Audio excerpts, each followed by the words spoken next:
séduit? Oui, on voit pas le temps passer. Très ému. Grandiose. Grandiose. Ah oui, grandiose. Grandiose, allez le voir, vraiment super. Oui, grandiose, vraiment. C'est magnifique, franchement magnifique, allez le voir. Même au niveau des plans, il y a le château d'If. Il y a tout sur la façon de tourner, des acteurs, tout est magnifique, vraiment.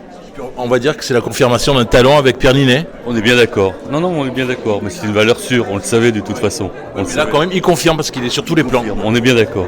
J'ai rien fait, je suis innocent. Je suis innocent. Ah, j'ai trouvé ça bouleversant, vraiment. Beaucoup d'émotions, magnifiques, que ça soit sur les décors, les costumes, les plans, les jeux d'acteurs. Voilà, c'était je connaissais l'histoire aussi du coup, mais c'était très très très bien raconté, vraiment. C'est du grand cinéma. C'est vraiment du grand cinéma français, oui. On est fiers de notre pays quand on voit ça. Même le château d'If aussi, parce qu'il y a des jolis Oui, plans, bah forcément. Oui, Oui. surtout nous qui sommes Marseillais, Voilà. en plus, absolument, oui. Ça fait tout drôle de voir notre ville en plus dans un magnifique film comme ça. Presque on a envie de rebouquiner, non? Éventuellement Oui, je sais que c'est un gros pavé, 700 pages, mais c'est bien agréable, quoi. Mais vraiment, oui. Mais je l'ai lu la première fois il y a 10 ans, donc ça m'a fait drôle de le voir enfin au cinéma. Alors qu'on se l'est tellement imaginé quand on est enfant, quoi. Bon, il y a quelques raccourcis clavier, mais ça c'était obligé. Bien sûr, on se le dit à chaque fois de toute façon, mais quand on lit une adaptation d'un roman, évidemment. Pierre Ninet, il porte le film de bout en bout. Magnifique, vraiment. Pour avoir vu, je pense, une bonne grosse partie de ces films, c'était le meilleur, je pense, aujourd'hui. Il le dit lui-même, mais maintenant on l'a vu. Mais fantastique. On s'est régalé. Voilà, un beau moment de cinéma, magnifique. Et les acteurs du lourd, hein, quand même. Du lourd, voilà. Et puis le fait aussi de le présenter ici ce soir, avec le berceau d'Edmond Dantès, quoi. Ben oui, sur Marseille, à Marseille. Mais parfait. On va dormir comme des bébés ce soir. Tellement c'était émouvant et intense. Mais c'est vrai que c'est romantique, il y a de l'action, il y a tout, quoi. Oui. Quand on pense que ça a été écrit en 1844, Ben, c'est ce que je me disais. Et ce qui était dit au début, c'est que ça aurait été un vraiment très bon scénariste, à mon avis, Alexandre Dumas. il en aurait inspiré plus d'un. Et vous, jeune fille Maman aide-moi. Non? Je pense qu'elle a vécu un grand moment de cinéma, elle aussi. Elle a été bluffée par le jeu des acteurs. Pierre Ninet, Oui, confirmation. c'est ce qu'elle m'a dit spontanément quand il joue le rôle de l'abbé. Oh, qu'est-ce qu'il joue bien!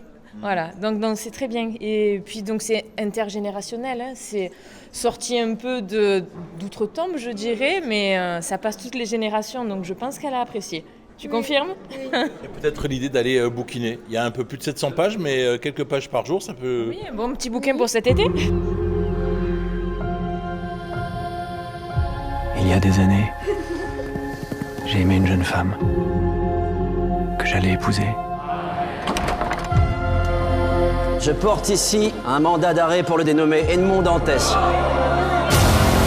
Si Dantès nous a trahis, alors qu'il est le sort des traîtres. Je suis innocent. J'ai rien fait, je suis innocent. Il vivra. Et pour tout le monde, il sera mort. C'était juste effectivement incroyable. Non, c'est vrai, Incroyable. Ouais. Et nous, on était tout autant touchés que le bateau. C'est un bateau de famille, en fait, le bateau. Et du coup, voilà, c'était sympa. À partir de maintenant, c'est moi qui récompense. Et c'est moi qui punis. Les plans sont beaux. De Château d'If aussi. Magnifique, quand on est Marseillais, on apprécie. Très sympa. Non, bien tourné. Suspense pendant 3 heures. Incroyable. Vous connaissiez un petit peu l'histoire quand même? Oui, bien sûr, on connaissait l'histoire. Oui. Un peu de culture quand même. Oui. Revu et corrigé, mais... Non, mais c'est vraiment très sympa. Ouais. C'est très bien fait, très bien tourné, des acteurs incroyables, tout quoi. Jusqu'à la fin, on attend la fin. Moi, j'ai beaucoup apprécié les décors et puis le fait que ça suit quand même pas mal l'histoire. C'est dans l'esprit. Revu et corrigé d'Alexandre Dumas, mais bien adapté. Oui, mais dans l'esprit, c'est pas complètement déviant, quoi. Donc c'est vraiment très bien. Et la réalisation, chapeau. C'est fidèle à l'esprit de Dumas. Ils ont bien repris les dialogues du bouquin. C'est juste la bande-son qui est un peu appuyée à mon goût. Mais voilà, non, franchement, c'est une bonne réalisation. Pas mal, c'était même un peu mieux, je trouve, que Les Trois Mousquetaires. Donc c'était plutôt assez cool. Il y a moins d'action que les 3 mousquetaires, mais les 3 heures, franchement, on les a mangées, on les a pas vu passer. Voilà. C'est pas comparable, c'est pas la même histoire non plus. Pas comparable, mais par contre, vu que c'est quand même des films assez proches et de Dumas dans les 2 cas, non, franchement c'est cool, je conseille. Et puis en plus, Dumas, en fait, 1844, vous imaginez l'écriture qu'il avait déjà, quoi. Oui, non, mais franchement c'était impressionnant. En plus, pour le coup, moi je connaissais pas cette histoire-là. Je connaissais les 3 mousquetaires, mais pas celle du conte. Et franchement, c'était plutôt assez bien retranscrit. Donc non, franchement, je conseille.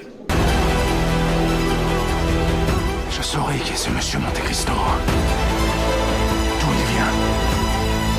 Où il va. Vous n'avez donc aucune pitié. Et eux, ont-ils eu pour Edmond Dantès? Vous aussi, vous êtes prêt à me sacrifier pour votre vengeance? Ce n'est pas de la vengeance, c'est de la justice. Si je renonce à me faire justice, je renonce à la seule force qui me tient en vie.